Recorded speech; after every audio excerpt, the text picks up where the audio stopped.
Draymond is obviously vital to you guys on Indy night, but how important is his role in this road trip, considering what he's going to have to do? Yeah, I mean, his role is always important. I think you can see, how much better we play, Anthony, when Draymond has, that burst of energy offensively when he's pushing the ball and then he's flying around defensively. He and Steph are such a great combination at both ends, and we've played small here for many years and had success doing it. And obviously the roster is different now, so it's not quite the same. But those two guys are the key in terms of their pick and roll, whether it's Steph handling or Draymond handling. We run a lot of both, and they have a knack for creating offense and creating energy. So Draymond will play a huge role on this road trip, but I don't think that's much different from any other time. How do you think things will change strategically, if at all? Will you guys try to play faster, switch more, anything like that? Well, yeah, we definitely need to play fast. We've got to use our strengths since we're going to be shorthanded and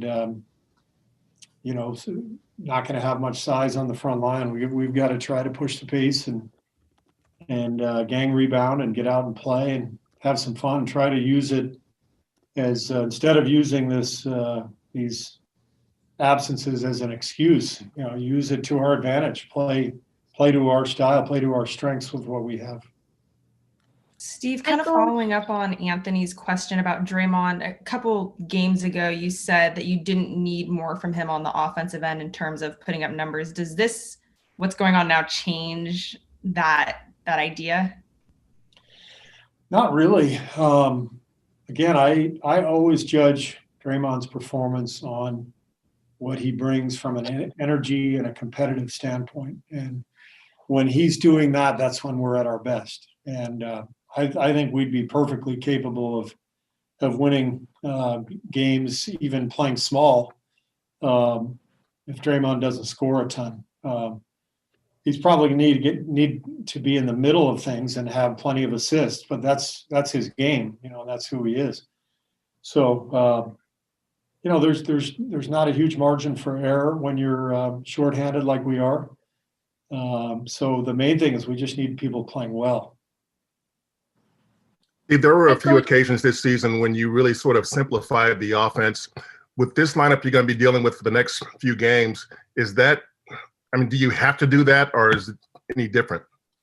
No, it's different, Monty. We'll definitely take a few actions out of our game plan that we would normally run, just because guys are going to be at different positions and they may not recognize play sets from a different spot.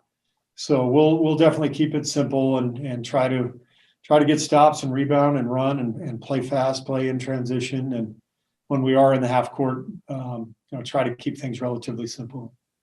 Steve, is there any update with Alen Smailagic, and would there be any thought to maybe not send him to the bubble now, just to have another bigger body? No, that hasn't been discussed, Connor. He's been injured for a while now, and he has not practiced with our team, so it would be irresponsible to throw him out into a game just because we need a center. So the plan is staying the same. What are you going to be looking for him in Orlando? Just game experience. He just needs to play. He needs to play big minutes and continue his development. Hi, Coach. Hope you're well. What would you say has been the biggest challenge that you faced as a coach as far as game planning for these mini-series against the Mavs?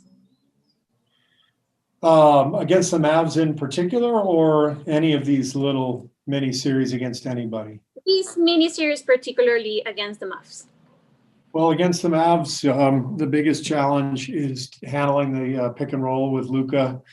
And they've always done a great job of diving their big men, whether it's Powell or Cauley-Stein, definitely several others in the past.